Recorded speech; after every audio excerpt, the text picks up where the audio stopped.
السلام علیکم رحمۃ اللہ وبرکاتہ۔ آج ہم تذکرہ اولیاء ایک نئی سیریز شروع کرنے جا رہے ہیں۔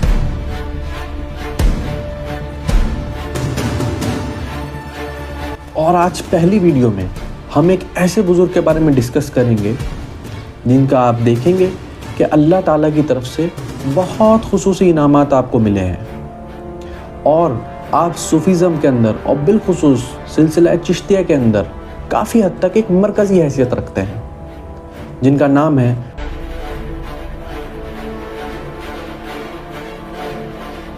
حضرت خواجہ امام حسن بصری رضی اللہ تعالیٰ عنہ۔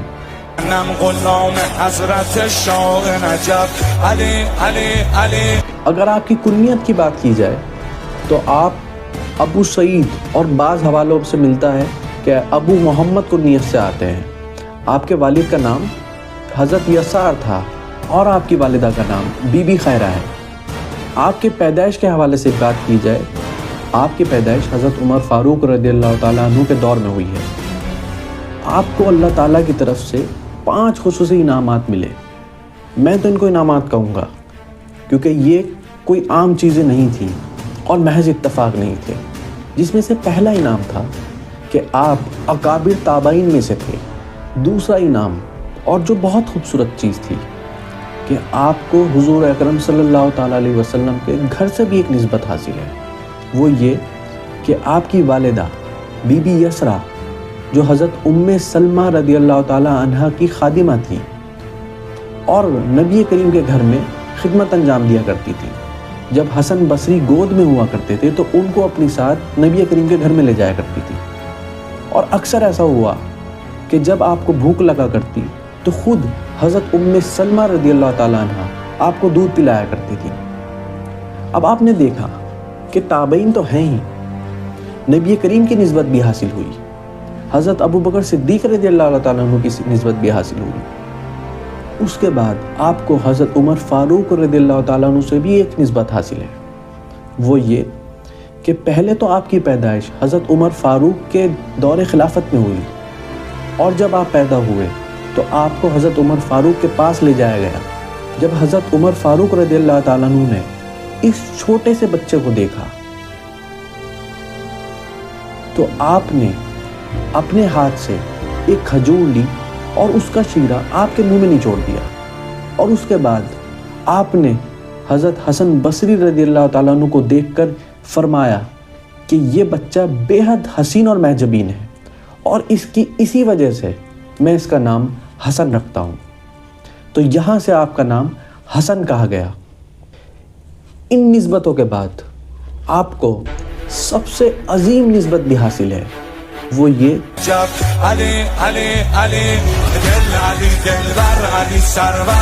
کہ آپ حضرت مولا علی مشکل کشا کرم اللہ وجہ الکریم کے ہاتھ پر بیعت ہوئے، اور یہی نہیں، آپ کو حضرت مولا علی سے خلافت بھی حاصل ہوئی، اور وہیں سے تصوف کا یہ نیا دور شروع ہوا۔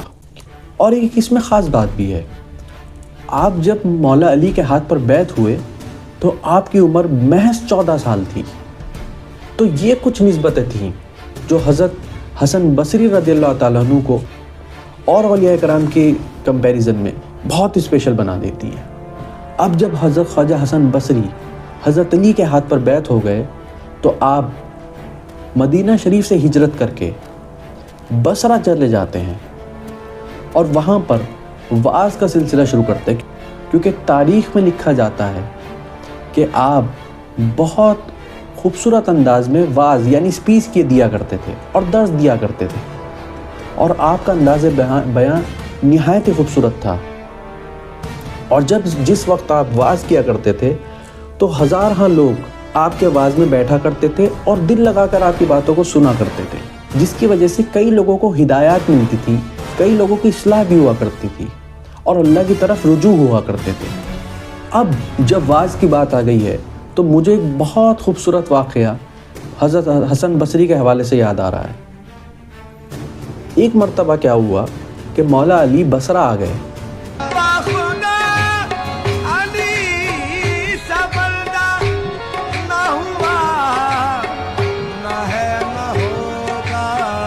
اور بصرہ میں آ کر، کیونکہ اب مولا علی کی خلافت چل رہی تھی، تو بصرہ میں مولا علی نے تمام جتنے لوگ واعظ کیا کرتے تھے، اسپیچ دیا کرتے تھے، درس دیا کرتے تھے، ان لوگوں کو منع کر دیا۔ سب کے پاس جاتے تھے، دیکھتے تھے، پرکھتے تھے، کچھ سوال پوچھا کرتے تھے اور واعظ کرنے سے روک دیا کرتے تھے، کیونکہ ان کو ایک ایسے انسان کی ضرورت تھی جو واعظ اس انداز میں کرے جو نہایت خوبصورت اور دلوں میں اترنے والا ہو۔ اور پھر یہ ہوا کہ حضرت خواجہ حسن بصری کے پاس مولا علی تشریف لے آئے، اور مولا علی نے حضرت حسن بصری سے ایک سوال کیا۔ وہ سوال یہ تھا کہ حسن، مجھے بتاؤ کہ کیا تم استاد ہو یا طالب ہو؟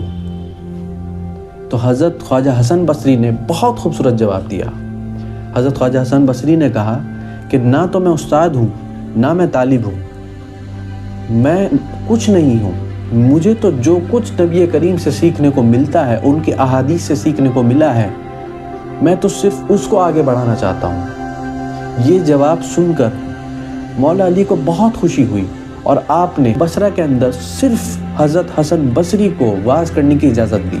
لیکن اب حضرت خواجہ حسن بصری کی زندگی میں ایک عجیب و غریب چیز ہوئی کہ مولا علی کا وصال ہو گیا، اور جس سال مولا علی کا وصال ہوا اس وقت حضرت خواجہ حسن بصری کی عمر صرف 18 سال تھی، اور مولا علی کے وصال کے بعد آپ کی مسند پر آپ کے صاحبزادے حضرت امام حسن علیہ السلام جلوہ افروز ہوئے۔ جب حضرت امام حسن مولا علی کی مسند پر بیٹھے تب حضرت خواجہ حسن بصری کو امام حسن سے بھی صحبت حاصل ہوئی، اور آپ ان سے بہت فیض حاصل کرتے رہے۔ یہ تو سب تھا کہ حضرت خواجہ حسن بصری نے کس طریقے سے فیوز و برکات حاصل کی۔ اب حضرت خواجہ حسن بصری خود کیسے لوگوں کو تعلیم و تربیت دیا کرتے تھے اور ان کے کمالات کیسے ظاہر ہوا کرتے تھے، اس کا اندازہ آپ ایک واقعے سے لگا سکتے ہیں۔ ایک مرتبہ ایک سفر کے دوران حضرت خواجہ حسن بصری ایک علاقے سے گزر رہے تھے جو ریگستان کا علاقہ تھا۔ وہاں جتنے اصحاب آپ کے ساتھ، جتنے لوگ آپ کے ساتھ اس سفر میں تھے، ان سب کو بے حد شدید پیاس لگی، لیکن وہاں کہیں کنواں نہیں تھا۔ بہت ڈھونڈنے پر ایک کنواں مل گیا، لیکن اس کنویں کا پانی اتنا گہرائی پر تھا کہ کوئی بھی پانی نکال نہیں سکتا۔ سب لوگوں نے حضرت خواجہ حسن بصری سے دریافت کیا کہ ہم کس طرح پانی پئیں؟ تو خواجہ حسن بصری نے کہا کہ میں نماز پڑھوں گا اور تم لوگ پانی پی لو گے۔ یہ کہہ کر حضرت خواجہ حسن بصری نماز پڑھنے لگے، اور ایک عجیب و غریب چیز ہوئی کہ اللہ کے کرم سے اس کنویں کا پانی جوش مارنے لگا۔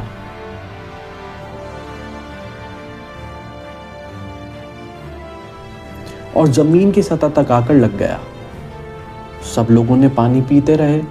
اس میں سے ایک شخص نے ایک برتن کے اندر چپکے سے پانی بھر لیا، اور پھر اچانک کنویں کا پانی دوبارہ اپنی سطح پر واپس چلا گیا۔